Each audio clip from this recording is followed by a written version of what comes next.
आज की कहानी एक ऐसे आदमी की है जिसके एक फ़ोन कॉल से अब पुलिस को ये बताया कि उसने अपने पूरे परिवार को ख़त्म कर दिया है और अब वो खुद अपने साथ भी सेम चीज़ करने वाला है।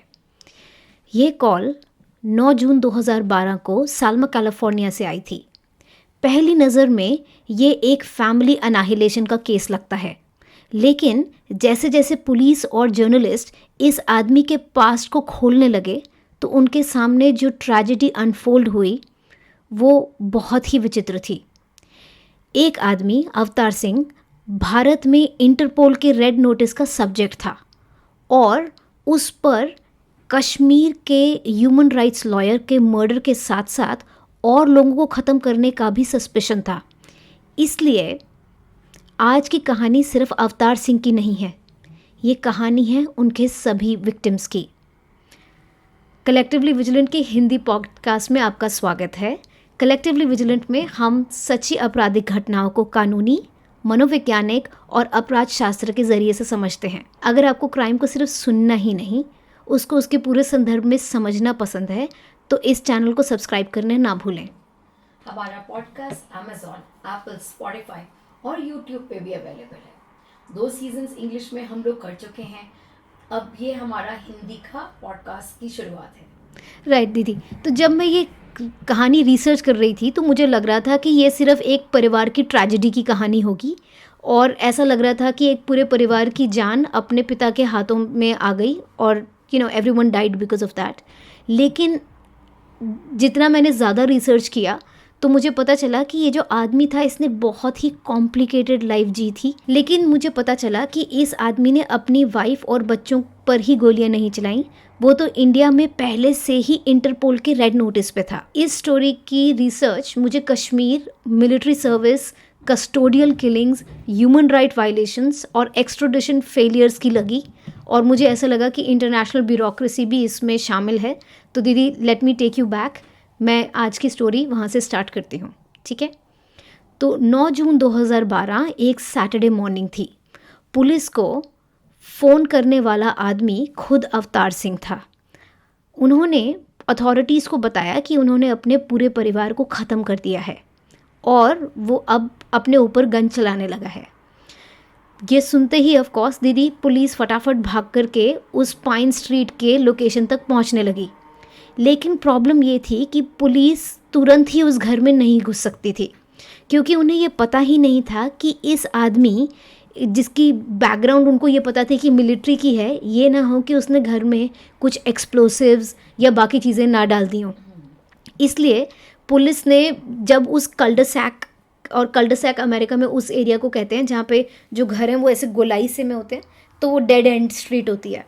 तो जब पुलिस उस कल्डरसैक में पहुंची तो उन्होंने एक एक घर के अंदर जितनी बाकी सोती हुई फैमिलीज़ थी, बिकॉज आई सेड कि ये शनिवार सुबह की बात है, तो सारी सोती हुई फैमिलीज़ को पहले इवैक्यूएट किया। फिर पाइन स्ट्रीट के इस क्वाइट नेबरहुड तक पहुंचने के लिए भी पुलिस एक बहुत ही सीनिक रूट लेकर आई, बिकॉज पूरी की पूरी पाइन स्ट्रीट बहुत ही ज़्यादा खूबसूरत है। उसके आसपास पीच ऑर्चर्ड्स और ग्रेप के विनियर्ड्स हैं। तो आप ये समझ ही सकती हैं कि इतने पीसफुल लैंडस्केप में जो उनके लिए हॉरर वेट कर रहा था वो एकदम कॉन्ट्रास्टिंग इमेज थी, राइट? तो अब पुलिस, सिर्फ पुलिस नहीं, स्वॉट टीम के साथ उस एरिया में एंटर करती है। पुलिस ने स्वॉट के साथ साथ घर में एंटर की। एक्सट्रीमली केयरफुली वो लोग एक कमरे से दूसरे कमरे में मूव करना स्टार्ट कर रहे थे क्योंकि उनके दिमाग में अभी भी यही चल रहा था कि ये फॉर्मर सोल्जर है, इसने कुछ घर में बाकी के वेपन्स भी रखे होंगे, कुछ फटफटा ना जाए। तो स्वॉट टीम ने इस ब्यूटीफुली मैनिक्योर्ड हाउस के अंदर कदम रखा और जैसे ही उन्होंने कदम रखा तो उनको सबसे पहला जो शरीर मिला, जो लिविंग रूम के सबसे आगे वाले जो कमरे में था, वो मिला खुद अवतार सिंह का, जो 47 साल के खुद थे। जैसे ही पुलिस ने आंख उठाकर देखा तो आसपास हर वॉल पे सिर्फ ब्लड स्प्लैटर ही ब्लड स्प्लैटर दिख रहा था। फिर जब उन्होंने पहले बेडरूम का दरवाज़ा खोला तो उसमें 40 साल की हरविंदर कौर का शरीर मिला, जो एक किंग साइज़ बेड पे पड़ी हुई थी।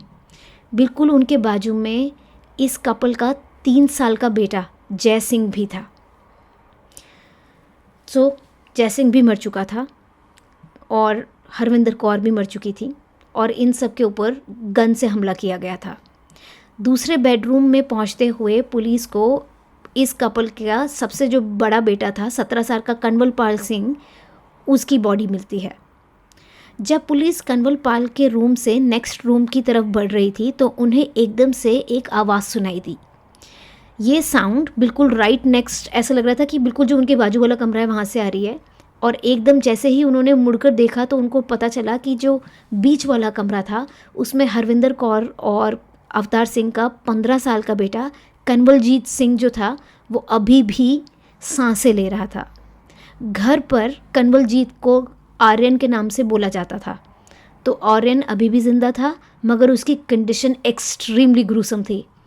उसके क्योंकि दीदी सर के ऊपर इतने गनशॉट मारे गए थे कि उसका स्कल जो था वो एकदम फट चुका था और उसका दिमाग का हिस्सा बाहर आ चुका था, मगर अभी भी वो सांसें ले रहा था। और कंवल पाल जिसका नाम आर्यन भी था, कंवलजीत जिसका नाम आर्यन भी था, वो वही बच्चा था जो पिछले 2 दिन तक अपने स्कूल के बच्चों के साथ एज अ टीनेजर घूम रहा था। और उसी बच्चे को फटाफट एयरलिफ्ट कर तुरंत कम्युनिटी रीजनल मेडिकल सेंटर में ले जाया गया और उनको लाइफ सपोर्ट कोमा में रख दिया गया। तो सल्मा कैलिफोर्निया जो एरिया है उसमें जो फ्रेस्नो पुलिस जो स्टेशन है, जो उनका सबसे पास का स्टेशन था, उनको एक्चुअली अवतार सिंह के बारे में पहले से ही पता था, इस इंसिडेंट से भी पहले भी पता था। तो मैं आपको ऐसे 2 इंसिडेंट के बारे में बताऊंगी जिसकी वजह से पुलिस को ऑलरेडी अवतार सिंह के साथ थोड़ी सी फेमिलियरिटी थी। तो पहला इंसिडेंट हमें 1 साल पहले ले जाता है, विच इज़ मार्च ऑफ 2011। अवतार सिंह ने खुद पुलिस को खुद से कॉल किया और बोला कि जहीद रफ़ी नाम का एक इंसान उन्हें बहुत ज़्यादा बॉदर कर रहा है।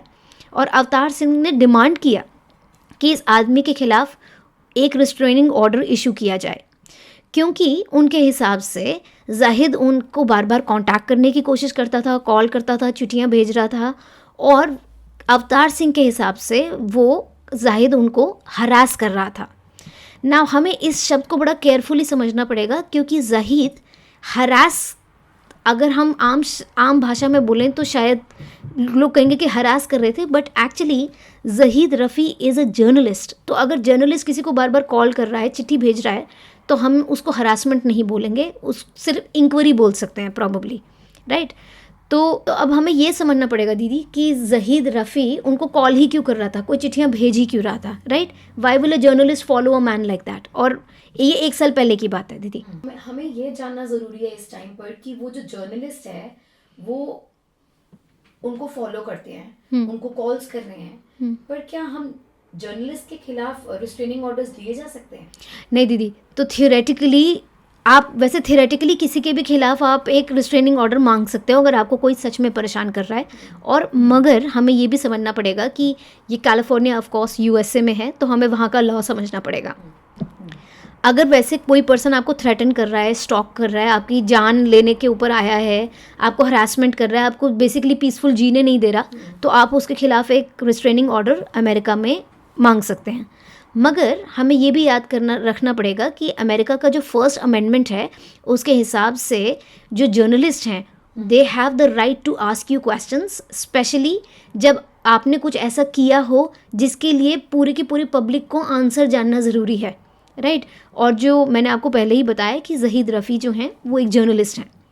इस केस में जहीद रफ़ी के खिलाफ रिस्ट्रेनिंग ऑर्डर्स नहीं इशू हुए, ओके। और मगर इसकी वजह से ऑफ कोर्स पुलिस को याद था कि अवतार सिंह नाम के एक आदमी ने 1 साल पहले हमें कॉल किया था, तो पुलिस को इतना याद था।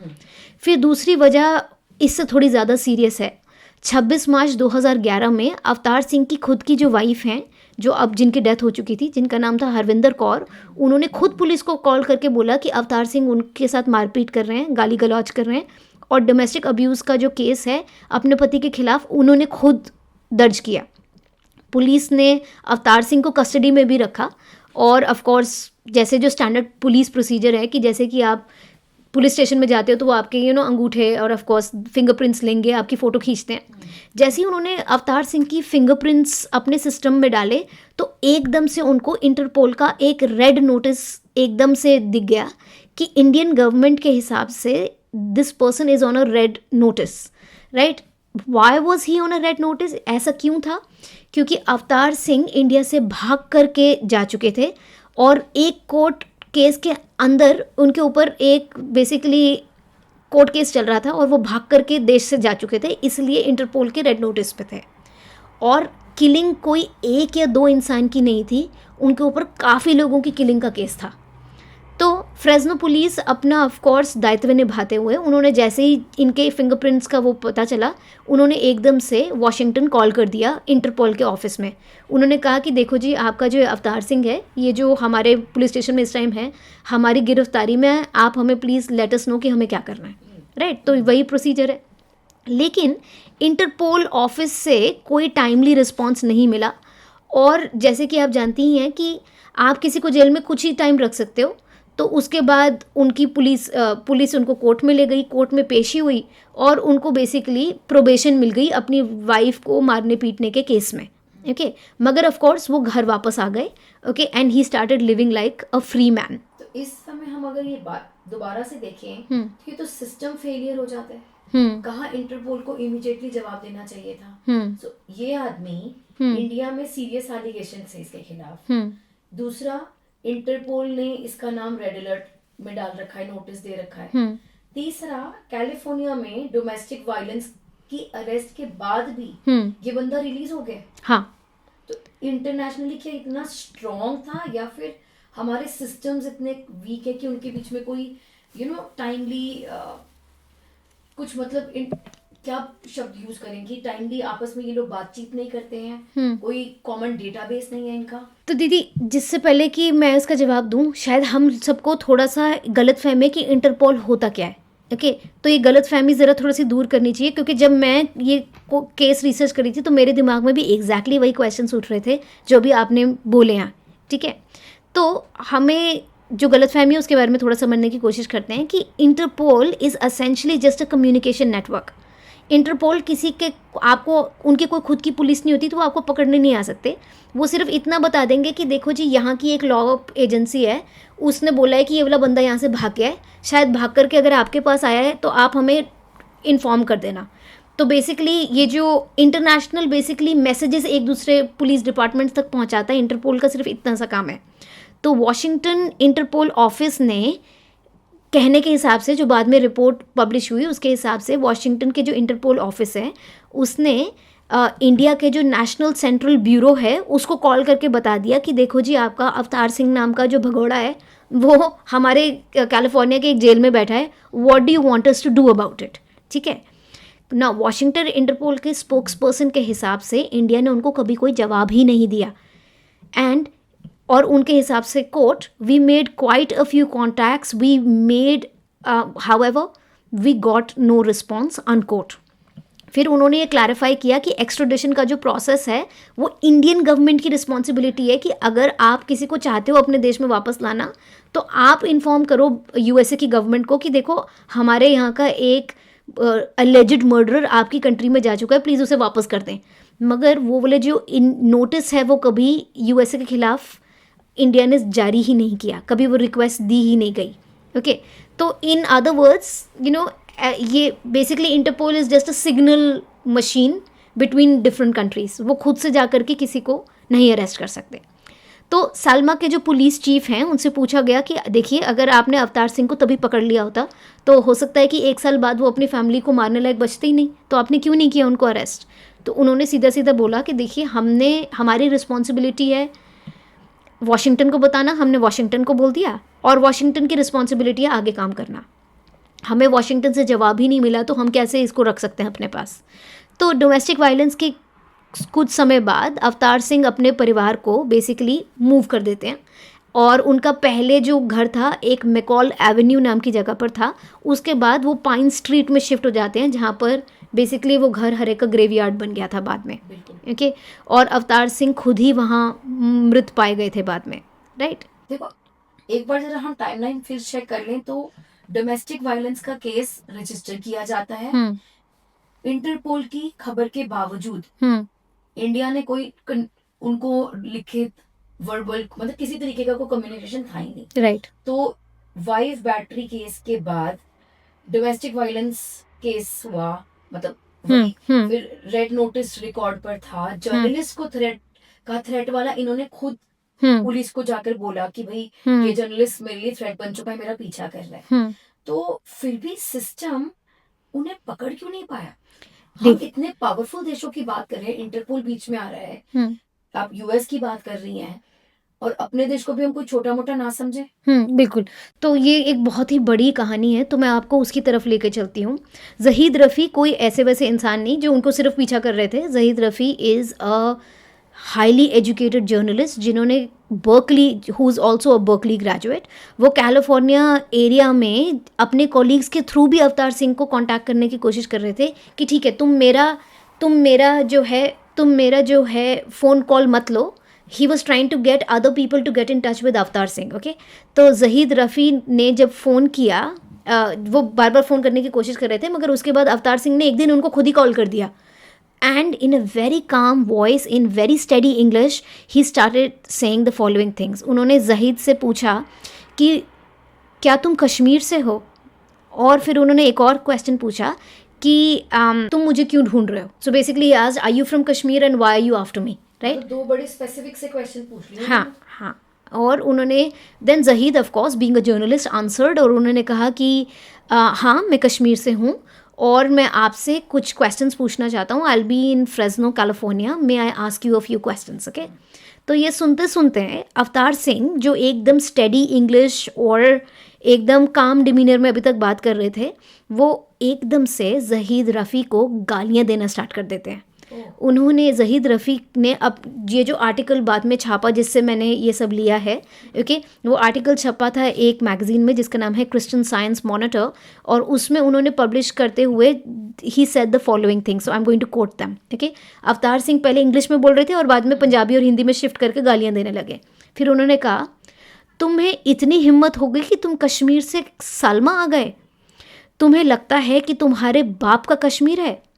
तुम्हें लगता है कि तुम हो कहाँ पर? फिर उन्होंने बोला कि सलमा में, उन्होंने फिर उनको धमकी दी और बोला, सलमा में पैर रख कर दिखाओ, मैं तुम्हें शूट कर दूंगा। ओके, मैं तुम्हें मार डालूंगा। और ये सब बिल्कुल बिल्कुल। और ये कहते कहते उन्होंने फिर बेसिकली ये गालियाँ दे रहे थे। तो उतने में ज़हीद रफ़ी जो जर्नलिस्ट हैं, उन्होंने अवतार सिंह को बोला कि do you know that you are threatening a journalist? Okay, और उसने बेसिकली ये सुनते सुनते अवतार सिंह ने फ़ोन नीचे रख दिया। इस फ़ोन कॉल के कुछ ही समय बाद अवतार सिंह की खुद की जो बीवी थी हरविंदर कौर, उन्होंने ज़हीद रफ़ी को एक ईमेल भेजा। इस ईमेल में ज़हीद ने एक आर्टिकल पब्लिश किया था, उसके ऊपर उन्होंने बहुत सारा प्रोटेस्ट किया हरविंदर जी ने, और बोला कि तुमने जो मेरे पति के खिलाफ़ जो चीज़ें लिखी हैं वो तुमने गलत लिखी हैं। तो और इससे हमें ये पता चलता है कि एक तार है जो हमें इंडिया लेकर जाएगी, और हमारी कहानी अब हमें दीदी इंडिया लेकर जाएगी। तो हरविंदर कौर ने बेसिकली मैगज़ीन को बोला कि मतलब उनके जो ज़हीद रफ़ी हैं उनको बोला कि अगर तुम मैगज़ीन से आर्टिकल नहीं हटाओगे तो मैं बेसिकली लीगली तुम्हारे खिलाफ एक प्रोसेस स्टार्ट करूँगी। You better publish N apology against my husband. Okay, फिर उन्होंने ये बोला उसी फ़ोन कॉल में और ईमेल में उन्होंने ये भी बोला कि मेरे पति तो सिर्फ एक सोल्जर थे, ओके, जो माय हस्बैंड इज़ इनोसेंट, और जो भी उनके ऊपर तहमत लगा रहे हैं, मतलब हाँ जो भी लगा रहे हैं उनके खिलाफ, okay, charges, they are all wrong. ये डिटेल इंपॉर्टेंट है क्योंकि फैमिली मेम्बर्स कभी कभी अक्यूज पर्सन के पब्लिक इमेज को प्रोटेक्ट करते हैं। ऑफ कोर्स दीदी, यू नो दिस, ठीक है। से ये नैरेटिव चल रहा है, उस समय तो ये बड़ी स्ट्रांग लग रही है ये महिला। हाँ, उस टाइम स्ट्रांग लग रही है ना, ऐसे लग रहा है कि बड़ी इंडिपेंडेंट वॉइस है, बड़ा मतलब अपने पति को प्रोटेक्ट करके चल रही है। हाँ, मगर दीदी यू नो कि क्लासिक डोमेस्टिक वायलेंस है ना, कि फैमिली के अंदर ही चीज़ें रहती हैं। तो एक मिनट अगर आप अपने पति के लिए खड़े हो रहे हो, मगर फिर सेम ही इतनी स्ट्रांग तो थी ही कि जब उनके पति उनके खिलाफ गाली गलौज कर रहे थे या मारपीट कर रहे थे, तो उन्होंने पुलिस में भी उनके खिलाफ प्रॉपर, तो स्ट्रांग थी वो, राइट। तो मतलब strongness can be of different types, तो डिफरेंट टाइप की स्ट्रांग लग रही हैं ये। अब तक मैंने आपको 9 जून 2012 तक की स्टोरी बताई, फिर मैंने आपको उनकी फैमिली का किलिंग का डे था 9 जून, फिर मैंने आपको 2011 के बारे में बताया जब उन्होंने जर्नलिस्ट के खिलाफ खुद से रिस्ट्रेनिंग ऑर्डर के चलते पुलिस को कॉल किया था। फिर मैंने आपको 2011 की एक और चीज़ बताई कि डोमेस्टिक वायलेंस के चार्जेस उन्हीं की वाइफ ने उनके खिलाफ इनिशिएट किए थे, राइट। अब मैं आपकी जो ये जो कहानी है उसको 20 साल पुराना कर देती हूँ. I take you to the early 1990s to the state of Kashmir in India.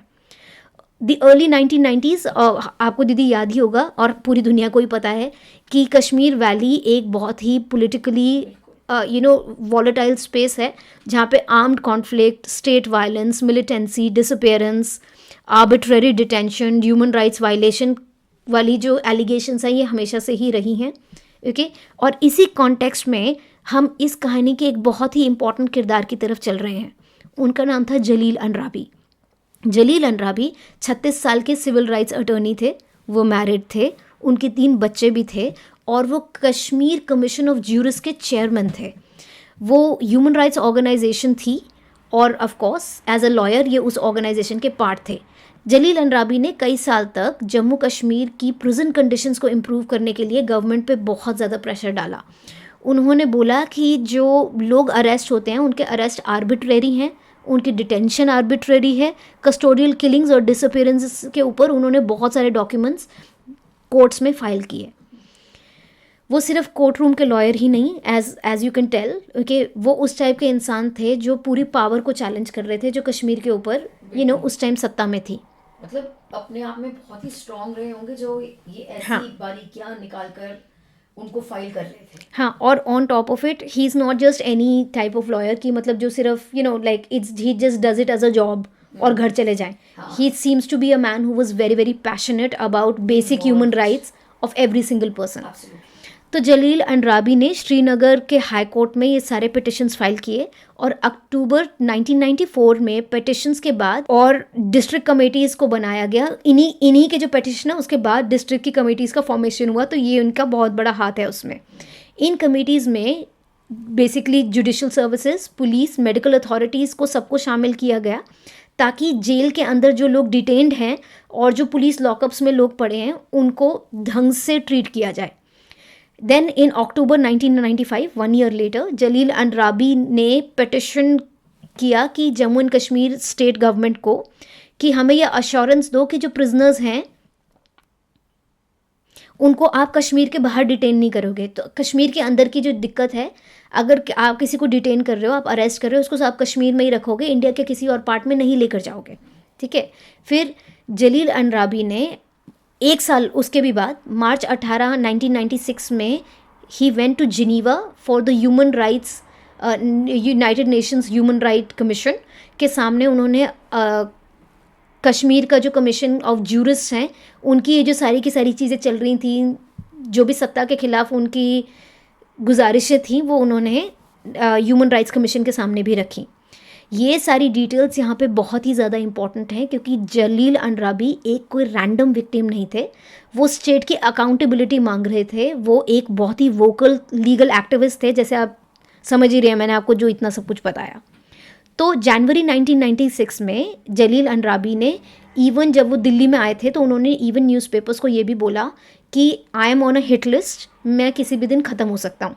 उन्होंने बेसिकली ये बोला कि उनकी जो लाइफ है कभी भी ख़त्म हो सकती है. और फिर वो वापस इस मीटिंग के बाद he went back to Jammu and Kashmir. वो वहीं के रहने वाले थे. तो उन्होंने फिर अपनी जैसे ज़िंदगी चलती गई, वो उनका रोज़ का काम था कि स्टेट से अकाउंटेबिलिटी मांगना, लोगों के लिए काम करना, तो वो करते रहे.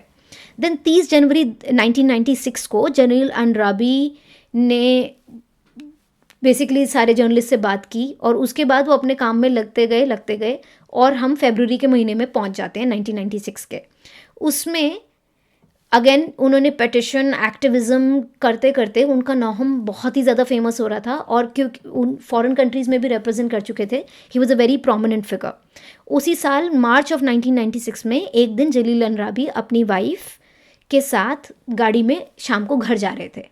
रास्ते में एकदम से 2 आर्मी ऑफिसर लगने वाले 2 लोगों ने उनकी गाड़ी को रोका और उनको बाहर आने के लिए कहा.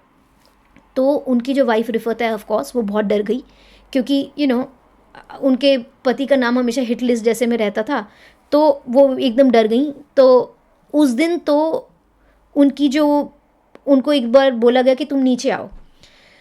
इससे पहले की भी एक कहानी है, सॉरी, जो मैं बीच में आपको बताना भूल गई कि उससे 1 महीना पहले एक बार इनकी जो वाइफ हैं वो घर पर थी और शाम के टाइम बेल बजती है. और जैसी बेल बजी तो रिफत ने दरवाज़ा खोला तो दो लोग वही ओके जो देखने में वही वाले लोग लग रहे थे जिन्होंने बाद में गाड़ी को भी रोका है।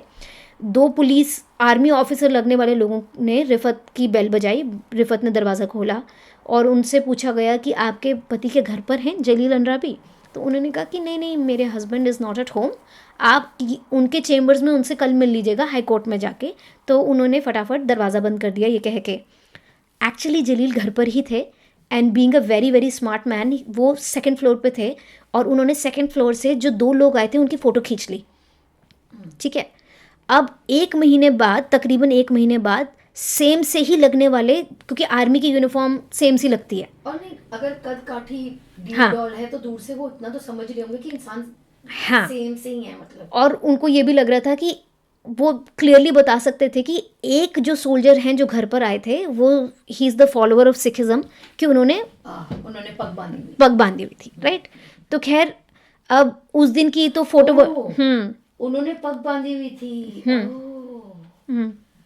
तो अब क्या हुआ कि एक दिन रिफत के साथ जलील अंद्राबी शाम को घर आ रहे थे अपने बच्चों के, मतलब of course they were going back home. तो एकदम से गाड़ी को रोका गया और जलील अंद्राबी को ऑर्डर किया गया कि तुम गाड़ी से बाहर निकलो। रिफत को उन्होंने कुछ नहीं किया, मगर रिफत बेचारी को गाड़ी नहीं चलानी आती थी तो उनको भी अपनी गाड़ी वहीं बीच रास्ते छोड़ करके वो टैक्सी लेकर के घर पहुंची और उन्होंने घर जा करके फैमिली मेम्बर्स को बताया कि एकदम से जलील अंद्राबी को डिटेन कर लिया गया है। अच्छा, तो उनको वहाँ से मतलब उठा के ले गए? हाँ, बेसिकली उनको बोला कि हमारे साथ चलो। और Jalil Andrabi being a lawyer, okay, उनको ऑफ कोर्स ये सब शायद उनको पता ही था कि पुलिस ऐसे आर्बिट्रेरीली स्टॉप करती ही है कश्मीर में लोगों को। वो ऐसा केस भी तो इसी के ऊपर तो वो आगे पीछे वो आ जा रहे थे और केसेस कर रहे थे। बिल्कुल तो बिल्कुल ट्राई होगा कि उनके साथ भी हो सकता है किसी। बिल्कुल। तो मार्च 27 ऑफ 1996, काफ़ी दिन बीत जाते हैं, ये अर्ली मार्च में इनको उठाया गया बेसिकली।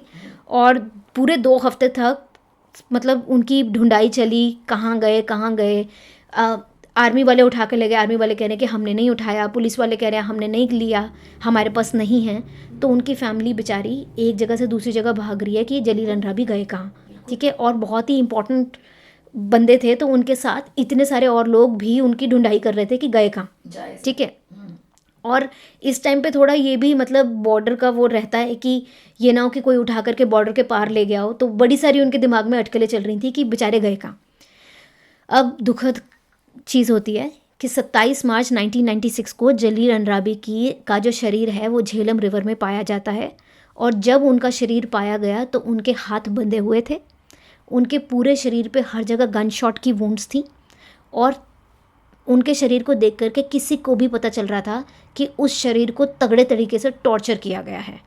इवन जब पोस्टमार्टम किया गया तो उसमें भी यही सामने आया कि एक्चुअली जलील अंद्राबी की जो मृत्यु है वो 2 हफ्ते पहले ही हो चुकी थी। वो तो झेलम रिवर ने जब तक इस बॉडी को उगला तो 27 मार्च हो चुकी थी। शरीर से ऐसा ही लग रहा था देख करके। ओके, अब क्योंकि वो इतने प्रोमिनेंट ह्यूमन राइट्स लॉयर थे कि उनकी जो डिसअपियरेंस है और जो उनकी मृत्यु है उसके ऊपर एकदम आउटरेज क्रिएट हो गया और श्रीनगर के हाई कोर्ट ने एक पूरी की पूरी कमेटी बनाई कि इनकी जो हत्या है उसके ऊपर पूरी कार्रवाई हो। इस इंक्वायरी का जो प्रोसेस है वो चल रहा था और उसमें courts, civilians, human rights groups सारे के सारे बेसिकली जवाब मांग रहे थे गवर्नमेंट से कि हुआ क्या है, आर्मी से कि हुआ क्या है। क्योंकि ये तो तानाशाही हो गई ना, आप डेमोक्रेसी में रह रहे हो और तानाशाही हो गई आपके साथ। बिल्कुल, तो काफ़ी प्रेशर के चलते इवेंचुअली आर्मी ने एक बोला कि चलो ठीक है, ओके, हम मान लेते हैं कि किसी ने किया है और ये जो है, मगर listen, this is not our fault. They are saying कि ये ना कोई एक ऐसा इंडिविजुअल, ये जो 2 आपके घर आए थे उनमें से एक सरफिरा सा एक हमारा ऑफिसर था, वो ना ही इज़ अ रोग ऑफिसर, वो हमारी बातें नहीं मानता, he has taken the law into his own hands. और आर्मी का जो वर्जन ये है कि इस इंसान का कोई पर्सनल वेंडेटा था जलील अंद्राबी के खिलाफ और इसके चलते उन्होंने जलील अंद्राबी को मार दिया। इसमें सिस्टम इन्वॉल्व नहीं था, इसमें आर्मी इन्वॉल्व नहीं थी, इसमें देश की गवर्नमेंट बिल्कुल इन्वॉल्व नहीं थी। मैं आपसे एक चीज़ पूछना चाहूँगी कि तो जो ये रोग पुलिस ऑफिसर की या आर्मी ऑफिसर की बात की जा रही है, तो क्या ये ऑन रोल्स थे या इनका कोर्ट मार्शल हो चुका था, कुछ एविडेंस?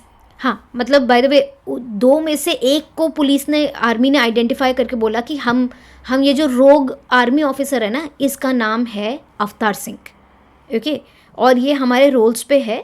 लेकिन और 2-4 लोगों को और आर्मी ने प्रस्तुत किया और बोला कि एक्चुअली अवतार सिंह ने बहुत सारे, इट सीम्स कि बहुत सारे आई विटनेसेस को भी मार दिया जिन्होंने जलील अंद्राबी की मृत्यु देखी थी, ओके। तो he not only killed Jalil Andrabi, he also killed a few handful of witnesses as well, ये आर्मी के हिसाब से। मगर आर्मी के हिसाब से उन्होंने बोला कि देखिए, quote unquote, this man is a renegade officer, okay, यानी कि हमारे भी बात नहीं मान रहा है, सरफिराज आदमी है, ओके। तो अप्रैल 1997 में कश्मीर पुलिस की एक जो कमेटी है, उन्होंने कोर्ट के सामने ये पूरी फाइल प्रस्तुत की जिसमें अवतार सिंह का नाम सबसे ऊपर था कि he was the renegade officer जिन्होंने Jalil Andrabi the human rights lawyer को मार दिया है। आर्मी को प्रेजेंट करने वाले एक कर्नल ने कहा कि अवतार सिंह ने जलील अंद्राबी को पर्सनल कैपेसिटी में मारा है, कोई इनकी पर्सनल रंजिश रही होगी, इसमें आर्मी का बिल्कुल हाथ नहीं है, ठीक है। As a matter of fact उन्होंने ये भी बताया प्रेस को कि देखिए, आर्मी से इस आदमी को निकाल दिया गया है, we have quote end quote disembarked him, okay, यानी कि उनकी जैसे पारगति सी दे दी है बेसिकली आर्मी से, बेसिकली इनका कोर्ट मार्शल कर दिया था। हाँ बेसिकली, तो ठीक है, हाँ, that is a better way of saying it, या हाँ, तो कोई वो ऑन रोल्स नहीं थे, तो ऑफ कोर्स आर्मी का तो डायरेक्ट कोई लिंक था ही नहीं, इसका मतलब ऐसा वो कह रहे हैं, वो ऐसा वो कह रहे हैं कि कथित रूप से यही हुआ है, ओके।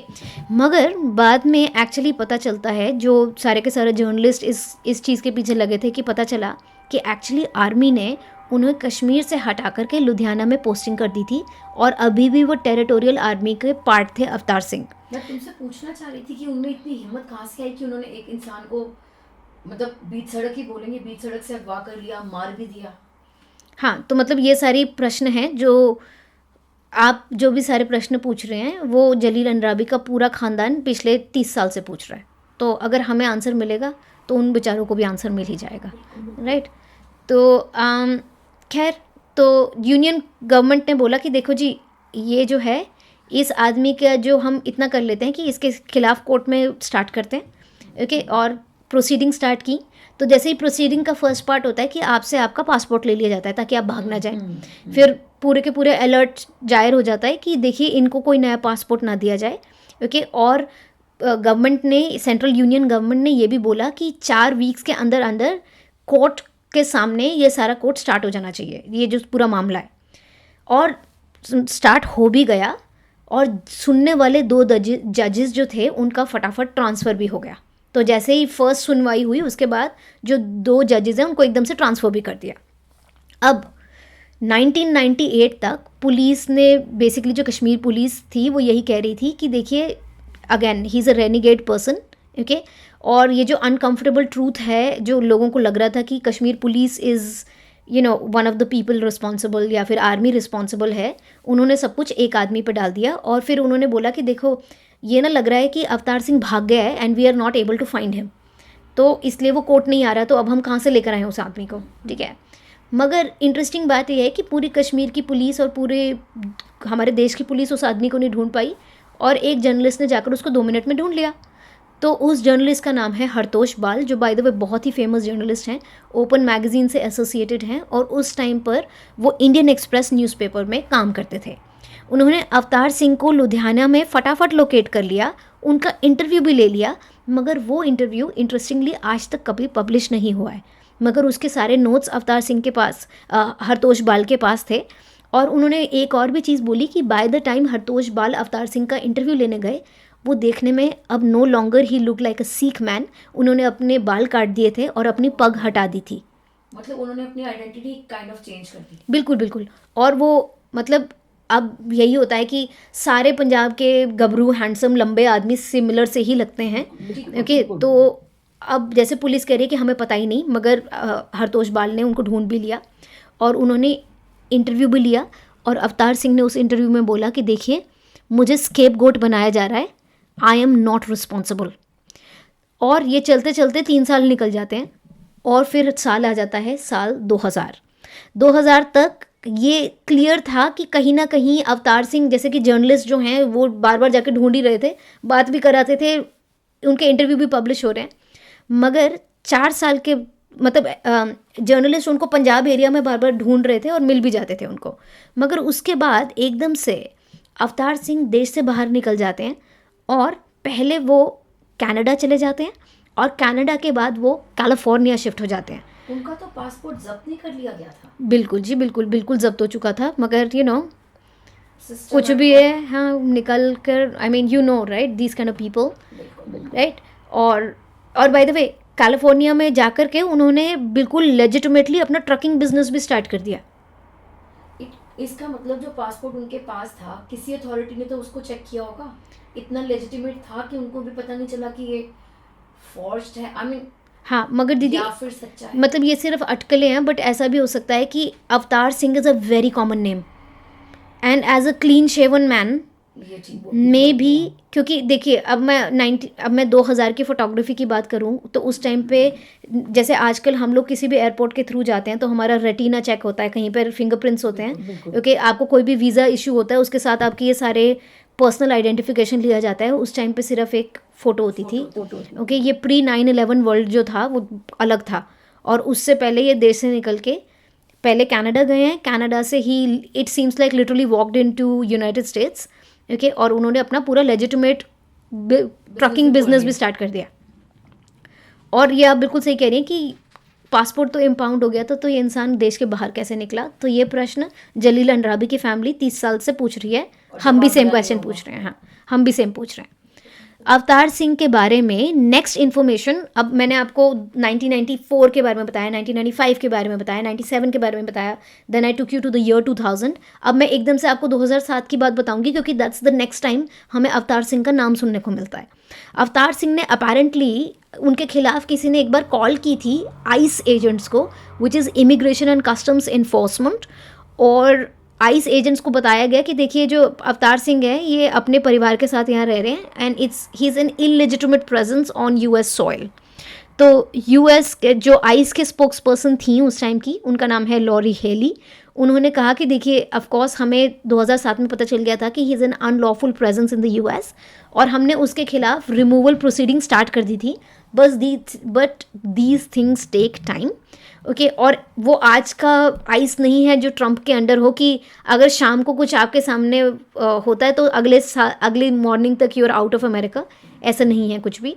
ओके, तो वो आपको पता है it's a long drawn out process. वो आपको in basically in these immigration courts you can even go and say that I'm being persecuted in my country, so you should not remove me. It's a very sort of democratic long drawn process, और ये जो अवतार सिंह है may be उसी लंबे process के चलते वो America में ही थे, और तभी 2011 में डोमेस्टिक वायलेंस का चार्ज था, और उन्होंने जो जर्नलिस्ट हैं उनको भी थ्रेटन किया था। तो ये सब हमें उनके बारे में पता चल रहा है।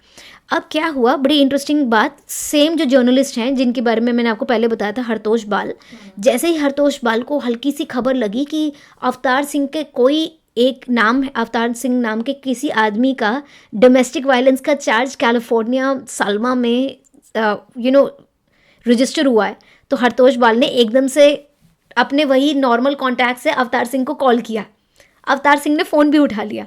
Then Avtar Singh allegedly said, coat, मुझे स्केपगोट बनाया जा रहा है क्योंकि मैं ओरिजिनली टेरिटोरियल आर्मी से था, मुझे डिसओन करना और दूसरी ऑर्गेनाइजेशंस की कल्पेबिलिटी डिनाई की जा रही है, ये सब इजी है। ये स्टेटमेंट इंपॉर्टेंट है क्योंकि अवतार सिंह खुद से कह रहे हैं कि उनके ऊपर ब्लेम डाला जा रहा है and there are other institutions that are responsible. Okay, army के ऑफिशियल पोजीशन तो ऑफ कोर्स यू रिमेंबर कि वो रोग आर्मी वाला था, उसके खुद की कोई वो थी तो उसने मार दिया होगा। आर्मी का ये स्टेटमेंट था कि पर्सनल वेंडाटा रहा होगा, हमारा तो इन्वॉल्वमेंट है। हाँ, तो वो कह रहे हैं कि इंस्टीट्यूशनल इन्वॉल्वमेंट बिल्कुल नहीं है, कोई ब्रॉडर एजेंसी का हाथ ही नहीं है जलील अंद्राबी की मृत्यु में। ओके, हमें ये नोट करना चाहिए कि जलील अंद्राबी का जो केस है वो डायरेक्टली अवतार सिंह के खिलाफ पर्सनल लॉसूट नहीं था। जलील अंद्राबी का ब्रॉडर क्लास एक्शन केसेस थे against different human right organisations. उन्होंने ऐसा तो नहीं है कि कभी अवतार सिंह के खिलाफ कुछ कहा। तो ये जो पर्सनल वेंडेटा है ये थोड़ा इफ़ी सा सिचुएशन लग रहा है, मुझे तो नहीं लग रहा कि मतलब ये नया एंगल घुसा दिया गया है। हाँ ऐसा, हाँ ठीक है, कोई ऐसे पर्सनल एनिमोसिटी इन दो इंडिविजुअल्स के बीच में होने का कोई लग नहीं रहा। मतलब भी नहीं बनता और बिल्कुल। कुछ एविडेंस भी तो नहीं आ रहा ना सामने। लेकिन कोलैबोरेशन का कुछ बेसिस ज़रूर था। अकॉर्डिंग टू सम रिपोर्ट्स, उमेर नाम के एक इंसान ने कश्मीर पुलिस के जो जैसे इन्फॉर्मेंट था उसे बताया कि अवतार सिंह ने जलील अंद्राबी की जो किलिंग है उसके बारे में पुलिस को बोला कि मैंने देखा है कि अवतार सिंह ने जलील अंद्राबी को किडनैप किया था। फिर भी अंद्राबी के मर्डर के फाइनल अकाउंटेबिलिटी आज तक नहीं हुई है। कोई प्रॉपर ट्रायल नहीं हुआ है, कोई कन्विक्शन नहीं हुआ है, ये जो जुडिशल क्लोजर आज तक नहीं हुआ है। कोर्ट सिस्टम में ये जो केस है ये अभी भी चल रहा है। बाय द वे, एलिगेशंस अभी भी हैं। रेड नोटिसेस, वो जो 1997 का ही जो रेड नोटिस है वो उनकी फैमिली ख़त्म भी हो चुकी है, बंदा भी ख़त्म हो चुका है, मगर वो रेड नोटिस अभी भी है। तो as far as justice is concerned अभी तक हुई नहीं है, राइट। और इस बीच अवतार सिंह कैलिफोर्निया में अपनी बेसिकली ज़िंदगी जी रहे हैं, अपने ट्रकिंग बिजनेस चला रहे हैं, बीवी को मार रहे हैं, बच्चों पे चिल्ला रहे हैं, सब कुछ चल रहा है उनका लाइफ में, राइट। अगर अब हम एक और विक्टिम के बारे में बात करेंगे, ओके। तो दीदी अगर हम काउंटिंग करें कि उन्होंने कितने लोगों की हत्या की है तो हम एक बार काउंटिंग जो है काउंटडाउन स्टार्ट भी कर सकते हैं, ओके।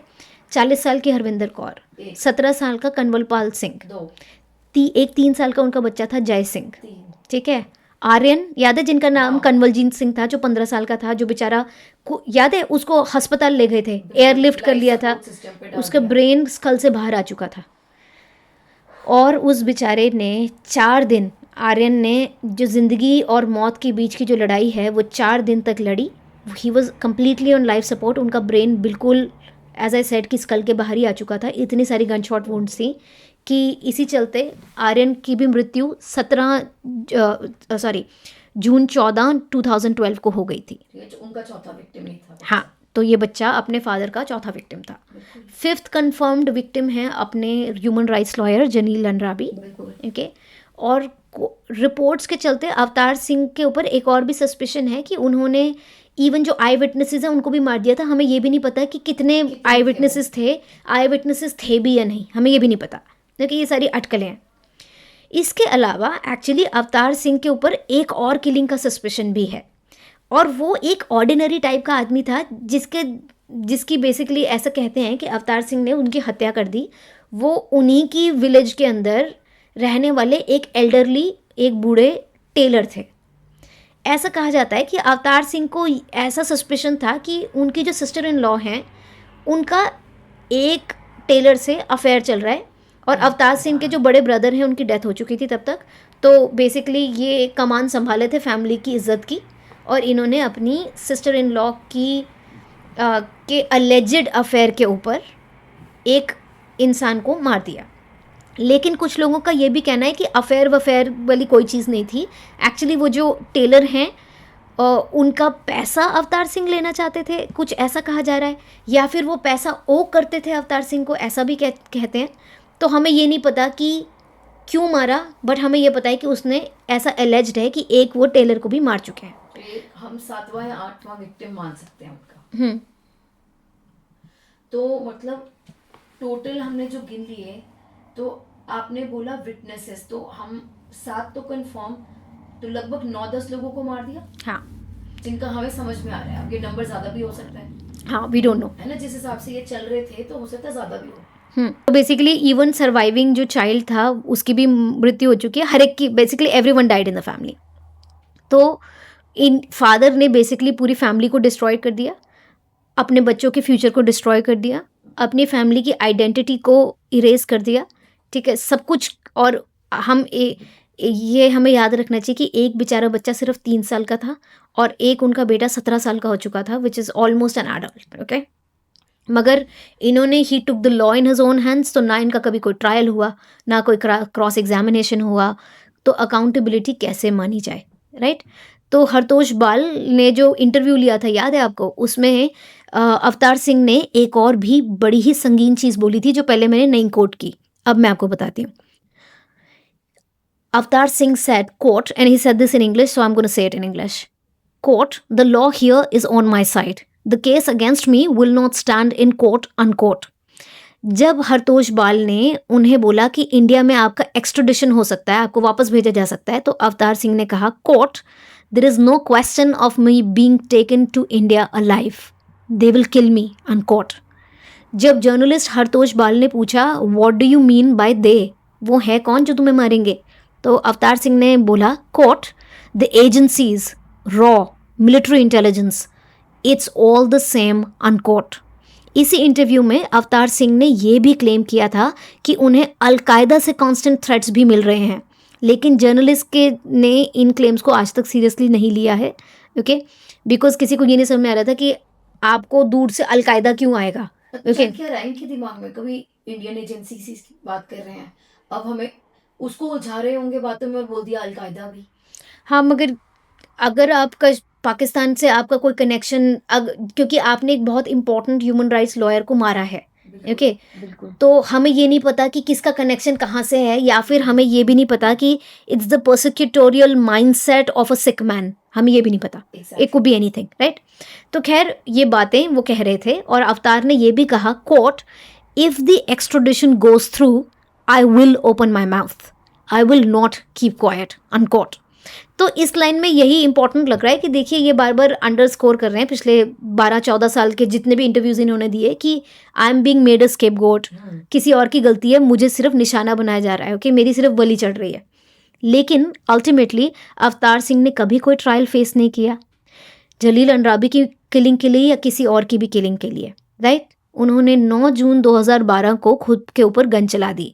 अब हमें सिर्फ एक बार पक्के से पता है, When अवतार सिंह died, वो 47 साल के थे, which is much longer than the life of any of his victims. जब वो हम बाकियों की उम्र देखें तो कितनी ही कम थी। जलील अंद्राबी सिर्फ 36 साल के थे, उनकी खुद की वाइफ हरविंदर सिर्फ 40 साल की थी, एक बच्चा 17 साल का था, एक बच्चा 15 साल का था, एक बच्चा 3 साल का था, ठीक है। तो बेसिकली, और एक एल्डरली जो टेलर हैं, हमें उनकी उम्र ही नहीं पता, राइट। तो हम ये अटकलें तो लगा ही सकते हैं कि सबसे ज़्यादा ज़िंदगी जो जी ली वो खुद किलर ने खुद ही जी ली, अवतार सिंह ने जी ली थी, ओके। सो लेकिन अवतार सिंह को systems, how did he slip out of these systems, okay, ये सिस्टम्स से बार बार कैसे बाहर निकल पाए, इंडिया में इंटरनेशनल कोऑर्डिनेशन में, इमिग्रेशन से बाहर स्लिप हो पाए, डोमेस्टिक वायलेंस से बाहर स्लिप हो पाए। तो मतलब it is a very complicated case दीदी, ओके दीदी। तो now you've heard all this. अब मैं एक बार I'll just ask you if you can tell us a little bit about the psychology of a man like Avtar Singh. I know कि अटकलें ही होंगी because I've just told you all these stories. And by the way, for the viewers of today's podcast, you will see कि मैं एक ही photo है अवतार सिंह की। I swear to you, I tried to find it for so long because मैंने इसी episode को 2 साल पहले इंग्लिश में रिलीज़ किया था, तब भी वो सेम पिक्चर अवेलेबल थी। आज भी मैंने कितनी सर्चेस करी तो भी मुझे सिर्फ एक ही पिक्चर मिल रही है। तो दीदी, I was just trying to say कि मैं भूमिका बांध रही थी कि आप जो भी बोलेंगी वो भी अटकलें हैं। एब्सोल्युटली, परपेट्रेटर्स के माइंड में क्या चलता है, हम उसकी जस्टिफिकेशन उन्हीं को पता है, उनके अलावा हमें तो मालूम नहीं कि उनके दिमाग में चल क्या रहा है।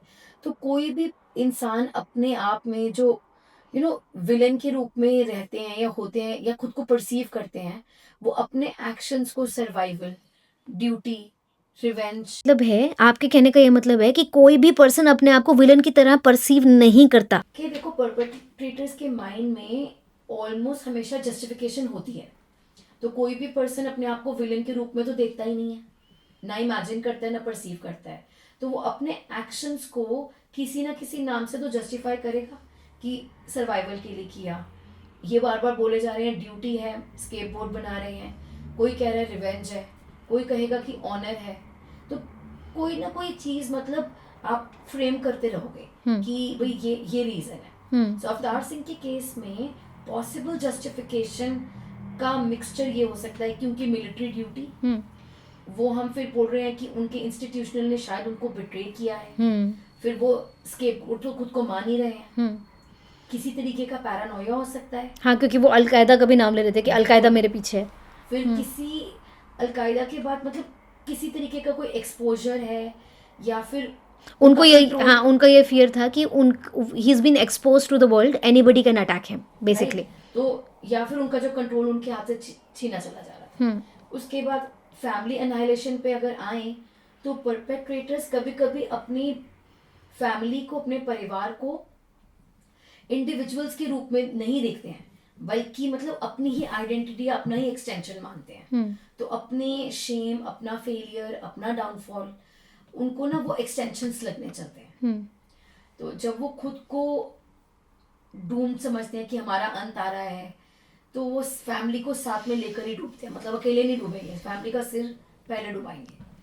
तो ये basically deeply possessive, destructive logic कह सकते हैं हम इसको। And now for a minute I'm just going to, I know this is going to sound really odd, मगर आपको अगर ऐसा लग रहा हो, सपोज करो कि हम सारे अवतार सिंह हैं, एक सेकंड के लिए सपोज कर लेते हैं कि हम सब अवतार सिंह हैं, अगर आपको लग रहा हो कि इतनी सारी इंस्टीट्यूशनल्स मेरे खिलाफ हैं, अलकायदा मेरे पीछे है, भारत की गवर्नमेंट मेरे पीछे है, हर कोई मेरे पीछे है, तो एक मिनट के लिए आपको ये लगेगा कि देखिए मेरी वजह से मेरी फैमिली को पहले ही इतनी परेशानी हो चुकी है, मैं अगर जा रहा हूँ ना, मैं अपने साथ सबको लेकर चलता हूँ, कम से कम I will spare them some pain. तो बड़ा ट्विस्टेड माइंडसेट है, मगर हो सकता है उनके दिमाग में ये भी चल रहा हो। जस्टिफिकेशन बिल्कुल जायज़ है, क्योंकि फाइनल मोमेंट्स में उनके दिमाग में क्या चल रहा था हम बोल नहीं सकते, हम कह नहीं सकते। तो ये फाइनल एक्ट ऑफ जो उनका ये फैमिली को मारने का था, वो तो यही लग रहा है कि भाई साइकोलॉजिकल डिस्ट्रेस में रहे होंगे वो। अब डिस्ट्रेस रिस्पॉन्सिबिलिटी को हटा तो नहीं सकता, मिटा तो नहीं सकता, लेकिन अब किलिंग्स का Paranoia, fear of extradition, exposure जो हम अभी डिस्कस कर रहे थे कि बिट्रेयल, हो सकता है ये सब फैक्टर्स उनके ऊपर इतने ज्यादा हावी हो चुके हों कि उनके दिमाग ने एक नैरेटिव वीव कर लिया, और इसी थिंकिंग में उन्होंने अपनी फैमिली को भी खत्म कर दिया, और बाद में उन्होंने अपने आप को भी मार दिया। ठीक है दीदी, तो एक बार मैं इसका एक थोड़ा क्रिमिनोलॉजिकल एनालिसिस करना चाहूँगी, because I think this is a really interesting case we can sink our teeth into. तो क्रिमिनोलॉजिकली अगर हम किसी भी फेमिलिसाइड केस को देखें, और फेमिलिसाइड का मतलब होता है कि एक इंसान परिवार का बाकी सारे लोगों को मार देता है, यूजुअली आदमी करते हैं, मगर ये नहीं कह रही मैं कि सिर्फ आदमी करते हैं, यूजुअली। ओके, तो अगर इसको समझना है तो हम मर्टन की स्ट्रेन थियरी का जो यूज़फुल फ्रेमवर्क है वो यहाँ यूज़ कर सकते हैं।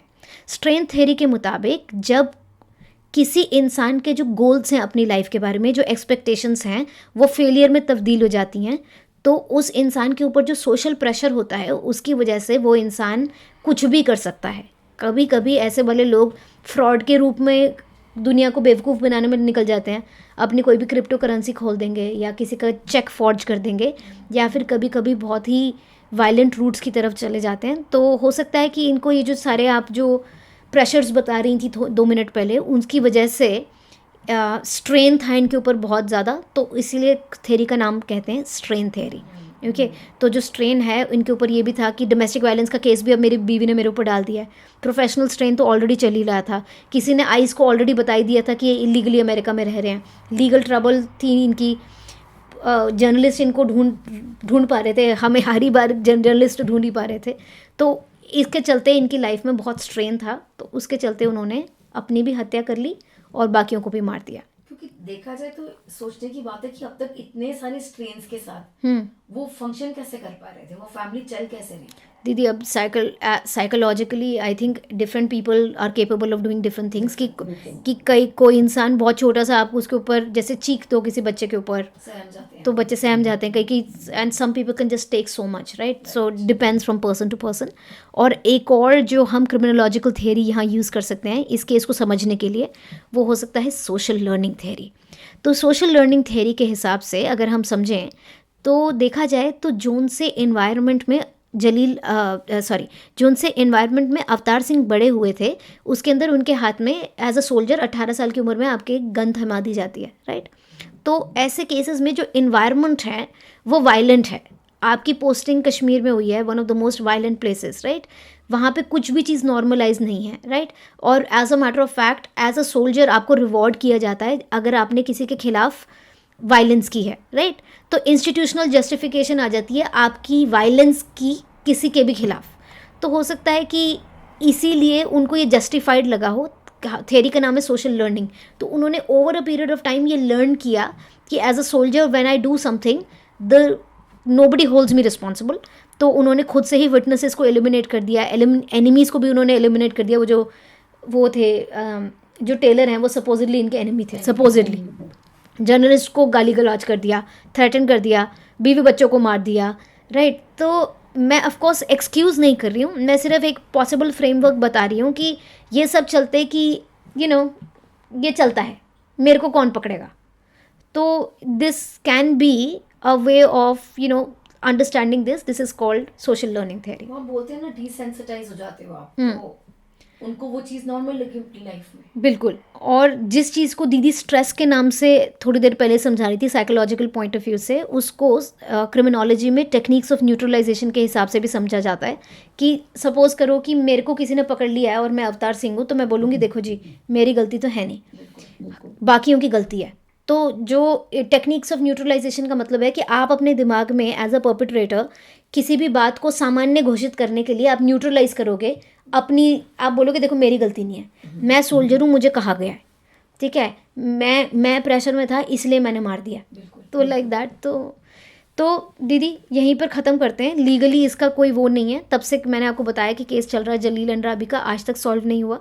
ओके, कहने को जो परपेट्रेटर थे वो 2 थे, तो दूसरे का तो हमें नाम ही नहीं पता आज तक। ओके, तो देखिए बहुत सारे विक्टिम्स हैं, हमने 10 तो आपको गिनवा ही दिए थे। ओके, मोर और लेस 10 ऐसा लग रहा है कि हैं, हो सकता है और भी हों, मगर यहाँ पे प्रश्न सारे इंस्टीट्यूशनल फेलियर्स के हैं। ठीक है दीदी, तो यहीं पर अंत करते हैं इस एपिसोड का। Until we see you again, stay collectively vigilant.